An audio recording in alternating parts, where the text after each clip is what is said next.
Adin news में आपका स्वागत। मैं जबरखान आइए दिखाते हैं आज की इस खबर को। भारत देश में साल के 12 महीने बरसात होने का रिकॉर्ड उत्तर भारत के मेघालय में मासिकराम और चेरापूंजी में बरसात होती है। महाराष्ट्र के थाना जिला में भिंडी मई के महीने से बरसात शुरू हुई है और आज 27 अक्टूबर तक बरसात ने अपना काम शुरू रखा है।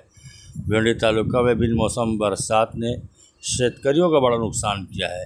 किसान आप बीती सुनाने पर मजबूर। महाराष्ट्र के पालक मंत्री आमदार खासदार को किसानों से कोई लेना देना नहीं, सिर्फ इलेक्शन में ही किसानों की याद आती है। वोट की राजनीति करने वालों पर किसान बिल्कुल बरहम हैं और क्रोध गुस्से में दिखाई दे रहे हैं। किसान ने अपने हमसे बातचीत करते हुए क्या कहा, आइए देखते हैं किसान क्या बीती।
शेतकऱ्याच्या हाती अगदी काही लागलेलं, कापून पडलेलं आहे, ते पूर्ण पाण्याने भिजून गेलेलं आहे। पंचनामे झाले तरी पण आम्हाला 1 रुपया नाही आणि पुन्हा पंचनामे आमचे करण्यात यावे। पूर्ण आमच्या शेतीचं नुकसान काय झालं। समोर तुम्हाला दिसतंय की बाबा आम्हाला याच्यातलं काही मिळणार नाही आणि सरकार मायबापनी येऊन पंचनामे करून मागचं अद्याप काय दिलेलंच नाही। आता पण पुन्हा पंचनामे करावे।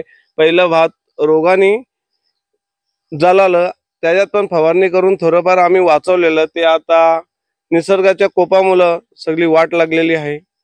तर मायबाप सरकारने येऊन आमचा जो पण नुकसान झालेलं आहे त्याचा आम्हाला मोबदला द्यावा। पूर्ण महाराष्ट्रात तसा पाऊस आहे।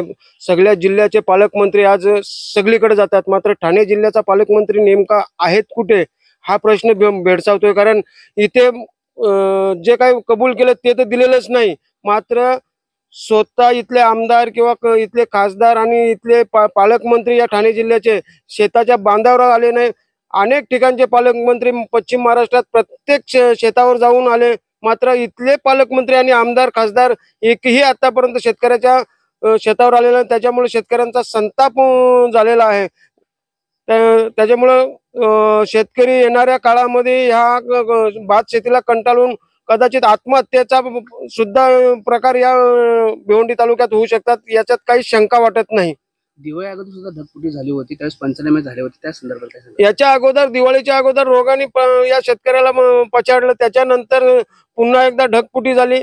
ढगफुटी झाल्यानंतर पुन्हा पंचनामे झाले, मात्र देवाभाऊंनी असं कबूल केलं होतं शेतकऱ्यांना की आम्ही दिवाळी गोड करू, मात्र दिवाळीत 1 रुपयाही शेतकऱ्याच्या खात्यावर आलेला ही वस्तुस्थिती आहे। म्हणून देवाभाऊंना मी विनंती करेन, येऊन बघा कोकणातील शेतकरी, भिवंडी तालुक्यातील शेतकरी हा पूर्णपणे उद्ध्वस्त होण्याच्या मार्गावर आहे। आपल्याला जर थोडी जरी चाड असेल तर नक्कीच तुम्ही लवकरात लवकर शेतकऱ्यांना मदत करावी आणि भरीव मदत करावी. 50,000 रुपये हेक्टरी मदत करावी अशी मी विनंती करतोय शासनाला.